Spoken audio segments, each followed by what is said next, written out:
Hey there. So this is going to be a little bit more of a chill video. I'm just going to be talking about some cards that I wish I could play a little more, that maybe were a little stronger, or maybe a different meta was appropriate for them.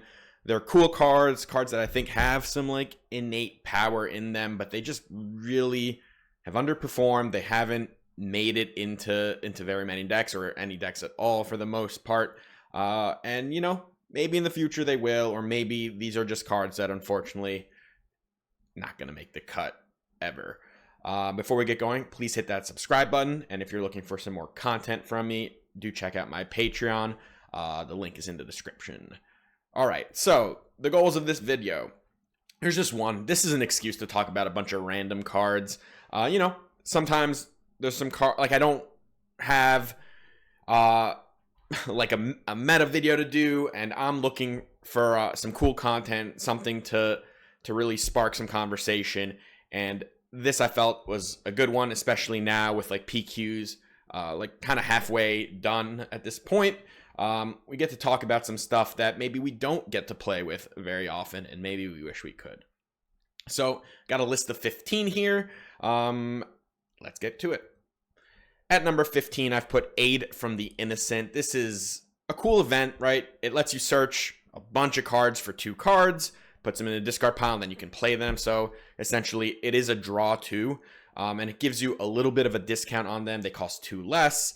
Of course, a big issue here is that you're actually paying a tax on the cards because they're only costing 2 less, but you spent 5 on this, which means, of course, you're only getting spotted 4 of the 5 resources back. So if you're playing this for 5, the only way to actually get both of those cards means that at least one of those has to cost 2, so that becomes free, or because you're not going to have any extra resources, right? So sorry, both of them would have to cost 2, right? And then you're not getting really fancy stuff, right? The other problem with this has been that it's so action inefficient, right? I wish you could just let you immediately play the 2 cards, right? Like at that point, I think it would be worth the essential tax that you're paying on them because you're not getting them for cheap. But here it's 3 actions, right? It's to play this. Second action would be play the first card. Third action would be playing the second card, and it's just too slow. Some cool things I've always thought about this is like with a leader that you want to suit up with upgrades, right? Because this doesn't let you play units, right? So it's events and upgrades. I thought it'd be cool to like you find a couple upgrades onto your 5 deployed leader, but most of the good upgrades cost 3, like the lightsabers and stuff. So you can't really do that on the 5 resource turn. You would need to wait until the 6 resource turn. So overall, it just ended up being like a very clunky package. It reads pretty strong, right? It's a lot of value. It's like you get 2 for 1 in value, and you almost get to play both the cards essentially at cost, but not quite. And I think with too many little misses here, it just didn't make the cut. At 14, Morgan Elsbeth. So maybe I'm a little biased here because I got to preview this card for Twilight of the Republic. But this is a cool card and has like a lot on it, right? 4 cost 3/6 is not a terrible stat line. We see 4 cost 4/5s get played, like Kanan. We see 4/6s like Lone Pike get played. We see 3/5s with effects get played, like Kira. And this has a bunch of effects, right? It's a 3/6, has built-in restore. Restore 1 is similar to Kanan, right? Where Kanan heals 1 to 2 when he attacks. It has an on-attack trigger that, probably a little incidental, right? You defeat a friendly unit to draw a card. It's probably not something you're doing very often. I know this was like the token droid set, so maybe the idea was that you'd be able to like have a bunch of fodder, but it's not really the game we're playing right now. You're probably very rarely using this on attack trigger. But on top of the Restore 1, which is good, you also have the Force trait built into this, and Imperial and Official, which are also relevant, but Force is huge. I wish I could play a villain Force deck that was like more consistent. Force Throw is one of the best cards in the game, one of my favorite cards in the game, and that of course gets played in a bunch of different decks. But overall, villain just kind of has missed the mark. I think it's strange, right? Because they do have powerful Force cards and like some good Force units, but I think that's really the bigger issue is that they don't have as like powerful a force package in the unit department as heroes, and also their leaders. They do have 2 cheap force leaders that cost 4, but those tend to die very quickly. They don't stick around very often to let you do all your force stuff. And then after, there actually is no 5-cost force villain leader, which is something I'd be very much on the lookout, because those usually are much sturdier leaders for supporting a force package.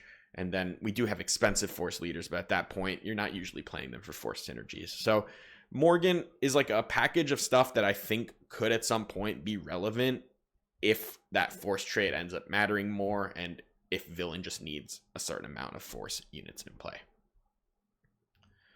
All right, 13, Give In to Your Anger, a card I need to constantly reread to remember what it does, so I'm going to do that right now. It deals 1 damage to an enemy unit. Its controller's next action this phase must be to attack with that unit, and then it must attack a unit if able. So, you know, it pings, right? 1 cost to ping is okay, and it forces that unit to attack and potentially suicide into something that you have in play. Makes it so that they can't go face. It also kind of steals an action from your opponent. If you know their next action needs to be something else, this can kind of mess up with an opponent's plans, right? Unfortunately, it just doesn't seem to work most of the time. It doesn't ever seem to really do what it needs to do. I think this is a really cool card and a cool design, and like I do think I have some hope that at some point we might find a way to make this relevant, especially if we end up ever getting like units that have like reverse Rook ability, like poisonous on when they're defending. Like Rook has it when he's attacking, but it'd be cool if we had like whenever this unit gets attacked, defeat the units attacking it. Then wow, something like this could be really exciting. All right, number 12, Del Miko. This is a card I played to a first place 1K in set 1. I played this in the deck primarily because at the time decks like Boba Blue were pretty popular, and this tax effect was pretty strong back then. Like the card pool was much smaller, but it basically has been relegated into the bargain bin since then. It's a 3-cost 3/3, which of course is an awful stat line. Restore 1 is cool. Each event opponent plays costs 1 more is a really cool effect. I really like taxing effects like this. I think they create for dynamic gameplay. Unfortunately, this game is so dominated by numbers on cards, especially in the early game, because if you ever get like your 3-drop defeated by their 2-drop, or your 3-drop just swallowed up by their 3-drop, right? Like things like that, you lose so much tempo in this game when your units trade poorly into what your opponent has, that Del Miko just hasn't cut it yet anymore. Like in set 1, very fringe playable because of a very specific meta where this with event clause was very powerful. It's sort of unneeded at this point because we've gotten better tools to fight into like hard control decks, namely something like Palpatine's Return, which lets these villain decks just like abuse their top end over and over again. So Del, you know, I think if this guy had like 4 health, this would be a much more interesting card to play even now. But at 3/3, I don't have a lot of hope that this guy ever makes it back into like prominent play rates. All right, 11, a new card from Twilight. This is for the Republic, a really interesting upgrade, right? It gives +2/+2. Then it says if you control 3 or more Republic units, it costs 2 less to play. So this could cost 1, right? In this Go Wide Republic deck, think like Rex or whatever. This becomes a 1-cost +2/+2 that also gives the unit Restore 2 when you have Coordinate, which you do because, of course, you had 3 units when you played this. So this is when this is a 1-cost +2/+2 Restore 2, it is a massively powerful upgrade. The issue with this card, of course, is that this Go Wide stuff just does not work. It has not worked yet, I should say. Who knows in the future? Coordinate's payoffs were way too weak in this set outside of like basically 1 card, which was Plo Koon. So we didn't have much incentive to force Go Wide synergies because we weren't getting paid off for them, and we were spending too much time playing weak units that were getting swallowed up or wiped off the board by like barrages or just getting value traded by your opponent's units. But this is actually a good payoff. And if this kind of strategy can take off, this is a good card because cheap upgrades like this, I mean, we love these sabers, right? The 3 cost +3/+3 with some effect. Well, 1 cost +2/+2 restore 2 is incredibly powerful, right? Even devotion, which is a 2 cost upgrade that gives +1/+1 in restore 2, has seen some play in previous metas before Poe existed and Sabine decks were able to blow up your upgrades for free. But you know, this looks like a decent card. It just, in the context of the current meta, or the context of like go wide strategies, it's been basically a complete flop. All right, Asajj Ventress at number 10. This is an interesting card, and a card that you can get in a really fancy frame if you wanted, but this is kind of gonna be my exploit conversation. So this is a cool card also, right? It's exploit 2 means that you can make this unit cost 0, which 0 is great. Free is great, right? It's got force trait, which is very powerful. The on attack trigger, unfortunately, is incredibly clunky because it says if on attack, if you've attacked with another separatist unit, then this gets +3/+0, right? So Asajj can't be the first unit that attacks in the turn, right? You need something else to attack first, which always makes for weird sequencing when like you're telegraphing exactly what you're trying to do, right? I have to attack with my other separatist, not Asajj, and now Asajj is vulnerable to getting traded or removed. On top of that, to make this unit cost less, you need to eat up your own units. So how likely is it that you're going to have more separatists in play after you try to cheat Asajj into play? On top of that, you know, 2/4. Of course, it's a good stat line when this unit costs 0 or even 2.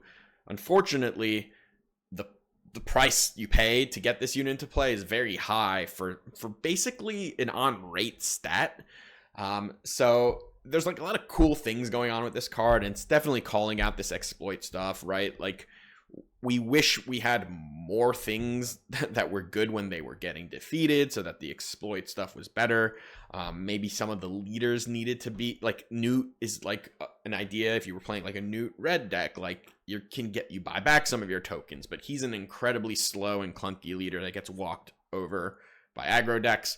And Asajj, even with the force trait, which, you know, we're looking for a lot of force villain stuff, it's going to be a common theme here, but the card itself, it's been kind of a miss, and I think in general this exploit stuff was just a little overcosted for most of the units, because, you know, if this was a 3 cost that did this and then had like even exploit 1, it'd be more interesting, right? Like, you'd be able to play it for 1 pretty early, even on turn 1 or something. Or if this had a little better stats, it just feels like exploit, whenever something was given exploit, the compensation was like, make the card a little worse. And unfortunately, the payoff didn't end up hitting the mark for almost any exploit card in the game. So it also made a couple of the leaders that were completely dependent on exploit synergies, like Newt and Dooku, not really become meta relevant.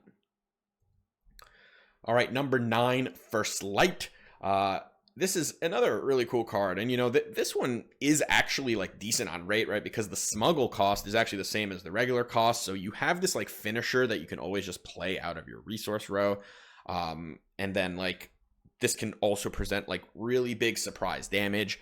I think this card is really cool. I think this was like meant to be kind of good in a Kira deck, especially one that was maybe designed to be more aggressive than like the traditional Kira decks that we see right now, which are basically always blue-green mini control decks that like really aren't trying to just burst damage. So First Light, I think this card's actually like on rate pretty good. It just hasn't really fit most of the time. There's just better things to do in these villain decks for the most part at this cost. I think if you were looking into some other colors, and if we do end up with some more aggressive villain blue decks, something like this could be a good finisher, because the stats also make it very difficult to remove. 7 health is a lot, 4 power puts it under thresholds for things like Felder Dragon, so there's a lot to like here, and it can basically represent 4 damage when you smuggle it out, because the unit that you deal 4 to will have grit. So it can burst someone down out of nowhere. This is one that I could see like making more play, like getting more play in the future, because I think rate wise, it's in a good spot. It just hasn't fit really in any deck yet. All right, number 8, the Mandalorian. So very cool character. He's even holding Grogu in his hands in this art, and 5/6 Sentinel for 6 is actually better statted than a very popular card we see, which is Obi-Wan. It's a 4/6. So what's the issue here? Well, the issue mostly is the when played ability here is like basically blank. Giving 2 shields to a 2-cost unit is it's just like, how often do you even have a 2-cost unit by the time you're playing this? How relevant is that? Is that even remotely close to Obi-Wan's ability that gives 2 experience, which it seems much more powerful than obviously you sometimes even get a card out of Obi-Wan. But Mandalorian, I wish this was like better. I still think like these 6-cost units need a lot of help, and like Mandalorian probably needs less help than most, because Sentinel is basically a when played effect, right? It immediately impacts the board in some way. It's just this slot has been pretty crowded, right? And Obi-Wan has basically won this battle with Mandalorian to being, even though he has 4 power, which is actually sometimes helpful because it can't get like Fel the Dragon, and it's not quite enough, right? Maybe if that when played, put a shield on a unit cost 3 or less, that would be much more exciting. It's just that 2 drops don't really tend to be really that impactful in the point of the game where Mandalorian comes out. All right, number 7, Wedge. So this is going to be not just about Wedge. This is basically my spiel about like 5 and 6 cost cards, which we did just start a little bit with Mandalorian, but Wedge on it. Let's talk a little bit about Wedge first, because Wedge is pretty cool. Of course, he's a 5/5 for 5, which is not good stats, and he also does not give you an immediate impact, right? He doesn't have a when played. He doesn't have Sentinel, so he does, like, I mean, in a way, if you could play him and a vehicle the same turn, there would be some immediate effect. But for the most part, we live in a world in this game where you just can't spend 5 resources to like not immediately do something, or like barely ever. It can't ever be like main plan. It's usually like backup plans, or like in really grindy games, you sometimes can drop units like this. But in like the real world right now, you can't do this with units like this. You can barely do it with 4-cost units that don't have immediate impact, right? You only see the cream of the crop of those get played, and a lot of them are actually only even played because Energy Conversion Lab is paired with them. But like, Kanan is one that does get played without an immediate K2, and K2 does kind of have an immediate impact because when it dies, it does something, which is similar to when played. Lone Pike, and he's usually paired specifically with Ambush. So even 4-cost cards, you can barely play them without bigger impacts. But at 5, and then even at 6 cost, which see so many cards, cool cards, right? There's others, right? There's like Saw Gerrera, the new 6-cost card that's like a 4/8. There's Kit Fisto. There's so many. Rey is a 5-cost, 4/7, huge stats. But none of these cards really ever break through because they're too slow, and they are not the best version of a card to Energy Conversion Lab. There's usually just something better to do with Ambush than these cards. So they kind of live in this purgatory zone where they're not good enough with the Ambush, and then they're obviously not doing much when you're not ambushing with them. So none of them really get play. Wedge is like the highlight here because I just think this card's pretty cool. We're going into a vehicle set with a lot of cheap vehicles. Maybe this it's probably not going to make it, unfortunately, because again, the stats are too poor. For you pay 5, you use your whole turn, you play Wedge, you usually just like lose because of that, because your opponent deletes him or deletes you, and unfortunately you move on from there. At 6 here, we have another 6 drop. This is Lando Calrissian. So he does have a when played, so that part of the 5 and 6 cost dilemma is at least solved for. And I think this is a really cool card. Got good stats, got Saboteur, but the key here is that he's basically drawing you potentially 2 cards, right? Of course, it deramps you because you're returning your resources to your hand, but the idea here would be that this guy is kind of your refuel, your top end for an aggressive deck. He presents a big body while at the same time drawing you a couple cards that you may have needed to put down there for later in the game, right? A yellow hero aggro deck might need to resource a surprise strike early in the game or something, or a falcon, or whatever it is that they may be putting down there. And I think this effect is pretty powerful. It just turns out that card draw in this game, definitely because of the draw 2 per turn aspect of it, is just not quite as in a premium as it would be in maybe some other games. And because of that, even though this package on Lando is quite powerful, right? Like, it's a good body, it's got Saboteur and a draw 2 essentially.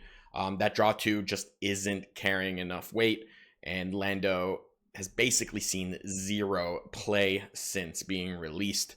And, you know, it might change a little bit, right? If we're really talking like a mega swarming style deck that really doesn't play up the curve at all, and the whole reason it goes up to 6 is just so that it can play Lando and then rebuy a couple cards.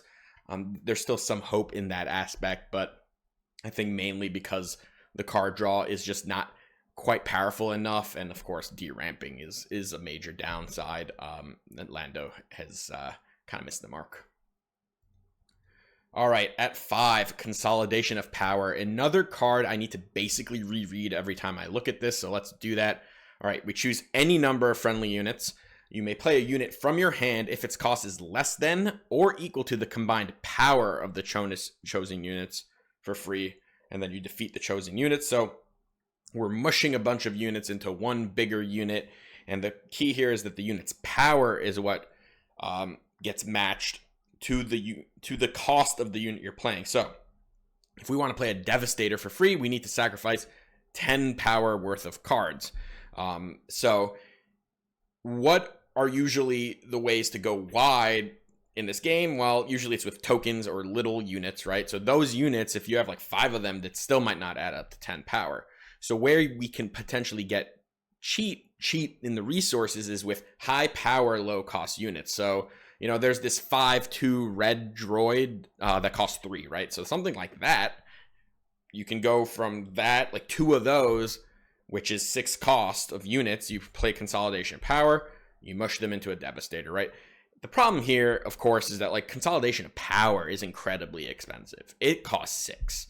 So for you to, like, if we're trying to cheat out a Devastator, I'll keep using that example, then we're basically only cheating 4 resources, but we have to sacrifice 10 power worth of units to cheat 4 resources, and I don't think that rate's good enough. I think Consolidation of Power could have been an interesting combo piece if it was cheaper and if like the payoff was much better, right? Because even if we want to get something out smaller, right? Like, let's think like the 7s, like Vader, Maul, like the big 7s, the powerful 7s. Well, at that point, you're only cheating 1 resource if you do Consolidation of Power. So kind of pointless at that point. So it's all about cheating out giant things.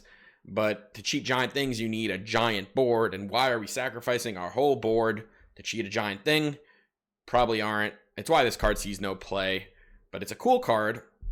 I think it was costed very safely. Basically costed in such a way that would make it very difficult for it to actually be abused. And as such, it doesn't get abused because cards like this need to be abused. That's kind of the whole point of them, is that like if they're not being really obnoxious and cheating majorly, they usually don't end up being good enough because the downside is too high, because you basically end up with a card that's just dead all the time. All right, number 4, the legendary Dryden Voss. He's another one of the 7s, right? The 7 unique powerhouse units. We have a lot of those in the game, some of them the best units in the game, like Luke and Vader. This guy is a 5/7 shielded, so that is a strong body, right? Because you compare it to like all the other ones, most of them are like ambush, like Mace Windu and Darth Vader have the same stats, but they have ambush instead of shielded. And like, granted, ambush is better, but shielded is decent. And the one played here is, of course, kind of game breaking, but there's like a couple problems. And the first is capture was kind of a flop in terms of like power level. There's a few cards, namely like the new Cad Bane, unit that costs 7 that is a decent capture card. Relentless Pursuit is decent, but a lot of these, they're very temporary in their effects, and it's really hard to line them up to Dryden. Where Dryden really needed to see play was with the Jabba leader, and because that's like the most consistent way to get a capture, and it's basically a free capture, right? You flip Jabba on the 7 resource turn, you get a free capture, which leads perfectly into a Dryden Voss steal. But Jabba is a big weakling, and unfortunately, that's really the only place I ever thought of really including Dryden. In other situations, like you can try to like, oh, do a Cad Bane into Dryden, but at that point, that's what I like to call a win more.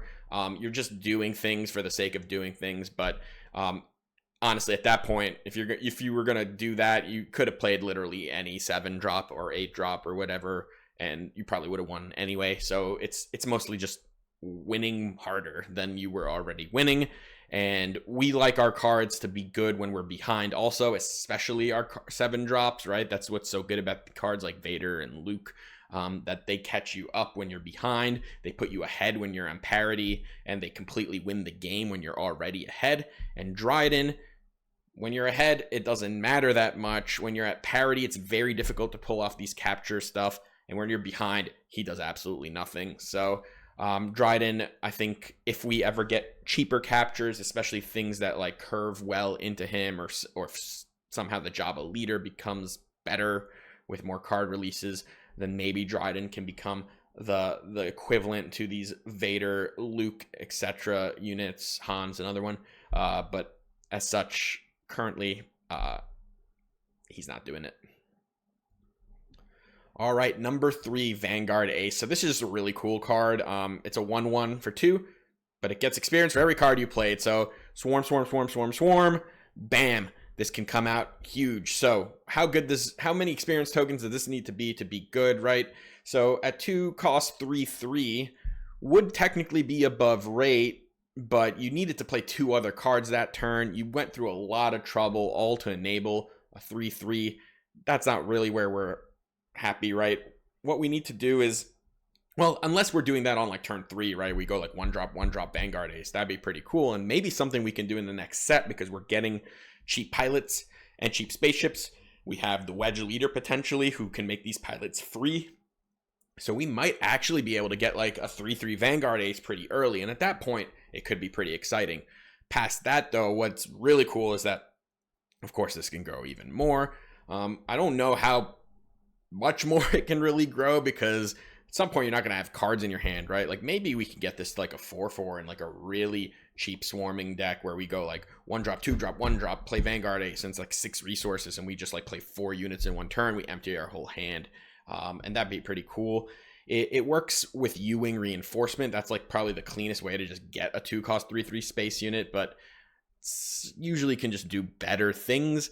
And I think maybe if this card had like 2 health at base, it would have been like worth pushing it a little more, because right now, like I said, even if you can get it to a 2-cost 3/3, it's a lot of work for very little payoff. So there is a little bit of hope with this new set with the cheap pilots and the cheap and just having another cheap spaceship too could be useful because you can pilot onto this, of course, as well.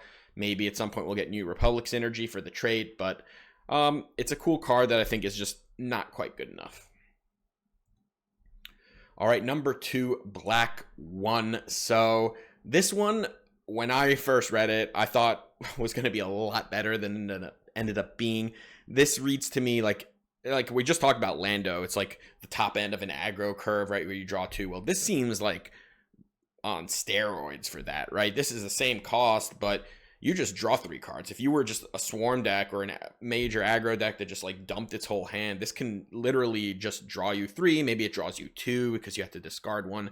No big deal there, but that's like a major refuel for a unit, and then you still get like a body, right? It's not a good body, but if all you're doing is taking off 1 turn to get a medium-sized body, but like refill your whole hand, maybe you draw some burn. Like the idea here would be it's an aggro deck, right? You're going to draw some burn or units that can come in ready or whatever it is. It even has really good synergy with the Han leader because he uses cards from his hand to play resources, right? So you're going to dump your hand, and you can even like you can do his ability like 3 turns in a row leading up to his deploy turn, and then just play black 1 and reset your whole hand. It does the same thing when it dies, which is really cool. But like, where's the miss? And the miss here is, first of all, we talked about card draw not being like at a major premium. We also have talked about how 6 costs need to really impact the game, and this doesn't, right? It impacts your hand, but it impacts the board very minimally because it's not a particularly powerful unit when you play it. It doesn't interact with anything your opponent is doing. It doesn't deal damage. It doesn't defend you in any way, right? So it's kind of a setup card, but that hasn't been enough, unfortunately. And like, while I still think there's like a ton of innate power into this, I've tried this multiple times, especially in Han decks, because that's like the natural fit here that I always saw. But it hasn't felt like it really does it right. You really need to like curve out completely, dump this, and hope that you can basically take a whole turn off to refill your hand. And most of the time that hasn't been possible. Black one's been a little bit of a miss. It might be the weakest legendary in set 1, and which says a lot because this isn't a bad card. But you know, there is still a chance. I'm not going to give up on this one. All right, at number 1, the card I most wish I could play more is probably Force Lightning. I really like the Force trade in general. This card reads pretty powerful, and it would be like one of the main reasons to play a villain Force deck and jam a bunch of Force units, right? This removal can theoretically scale through the roof, right? When it really starts getting interesting is 4 resources and higher, because at 4, this can do 6 damage if you have a Force unit, and that's a pretty good rate at that point. We don't have 4 deal 6 really available. We have Takedown, which is 4 deal 5, sort of. But we past that, you can go 5 deal 8. Right now, we're talking 5 kill things like Avengers. Home ones or whatever it may be. And of course, the blanking text is important. There are cards you would want to do that to. Ruthless Raider is a major one, right? 4 to kill a Ruthless Raider and not take the 2 seems good. K2SO has a powerful on defeat. If you ever can Force Lightning a super laser tech, that's kind of nuts because you only needed to pay 2 and you blank the ramp completely. So what's the issue? Well, few issues. First one we talked about with Morgan Elsbeth is that Force units in Villain aren't premium, and most of the time we don't want to play them. Second is the Force leaders. Like, we're missing that 5 cost Force villain leader. The 4 costs are usually not sturdy enough, and they're usually just aggro decks, and Force Lightning is really not an aggro card. Like, you can sometimes splash it, maybe you sideboard it in to like remove a Sentinel or something, but it's not really an aggro card. It usually eats up a ton of your turn to kill something, right? This is removal. This is like playing Takedown on something or Open Fire or whatever it may be. So these aggro decks don't usually love taking a whole turn off to do that. So Asajj and Kylo don't typically want to run something like a Force Lightning.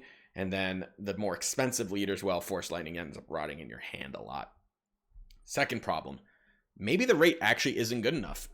You have to remember, for 3 cost, this does 4. And that's Open Fire, which is not a very powerful card. A card that you sees a little bit of play. It's a solid card. It's a playable. But it also always does 4 damage, right? Force Lightning many times does no damage because you don't have a Force unit. So I really wish that the rate here, maybe we were spotted 1 damage so that it would have been like 3 to deal 5. It would have been so much more exciting, and actually I think would have pushed to maybe think about playing things like Fifth Brother in our decks and maybe Morgan or whatever, because the rate would have been higher, right? We would get 4 to deal 7, and all of a sudden we can kill things like Luke and Vader and whatever, right? Like or even like the 7 health leaders. That would be crazy, and that would be worth building a deck around. But when you're talking about like the 1, 2, 3 cost rates of this, right? No damage at 1, 2 damage at 2 is worse than Daring Raid. 3 at 4, that's Open Fire. So it doesn't even scale better than cards we have until after, and at that point we're talking expensive removal. So expensive removal is never the most exciting thing to do, right? Like Vanquish already just kills everything for 5. At 5 this does 8. All right, that mostly kills everything. Probably not as many things as Vanquish does, although this, of course, can hit a leader. And yeah, we have the on defeat, the loses all abilities thing, and that is relevant, sort of. It's not relevant a lot of the time, unfortunately. So I think where this missed, and I still think this card could see some play, especially if like Force Villain gets like help. But where this missed likely is just that the rate is we're going through a lot of hoops, right? Think about the hoops you have to go through for Force Throw. Same hoops, but that card's insane, right? It's not like it's not even in the same vicinity as Force Lightning. Even some other powerful Force cards that get played sometime, like one with the Force, right? You just get a pure burst of like major payoff for having the Force unit, and it doesn't seem like with Force Lightning that you get that really. It seems like you're basically just paying rate to get this damage, and because of that, so far I've not been very impressed by this card. I think there is definitely hope for it to make decks. I think it would need to be into controlling villain Force decks. It's not an archetype that really exists right now, but we might get it at another time. All right. Let me know what you think. Let me know what cards you wish were stronger or you wish you could play with more, but unfortunately just haven't made it into your decks. Love to hear it. Check out my Patreon if you're looking for some more content. Hit that subscribe button. And until next time, take care.